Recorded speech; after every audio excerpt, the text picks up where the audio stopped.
আপনি একজন বাবা হিসেবে যদি আপনি চান আপনি আপনার সন্তানকে আদর্শিত করবেন, তাহলে আপনি আপনার সন্তানকে সে পথ দেখাতে পারেন। আপনি আপনার সন্তানকে যদি আপনি চান জান্নাতের পথ দেখাবেন না, তাহলে সে অটোমেটিক্যালি সে জাহান্নামের পথের দিকে ধাপিত হয়ে যাবে।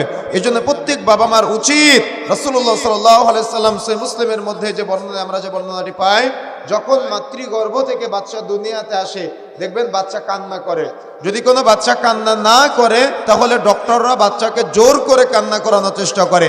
কেন বাচ্চাকে জোর করে কান্না করায় বা কেন বাচ্চা কান্না করে মাতৃগর্ভ থেকে বাচ্চা যখন দুনিয়াতে আসে, যতগুলি কারণ উলামা ইকরাম উল্লেখ করেছেন তার মধ্যে অন্যতম একটা কারণ হলো ওই সময়তে বাচ্চার শরীরে একটা জিন প্রবেশ করে যার নাম হলো কারিন। এই জিন শয়তানটা বাচ্চাকে ওই দিন থেকে ওয়াসওয়াসা দিয়ে পথভ্রষ্ট করার চেষ্টা করে, আর ওই দিন থেকে বাবা মার দায়িত্ব হয়ে যায় ওই শয়তান থেকে সন্তানকে মুক্ত করা।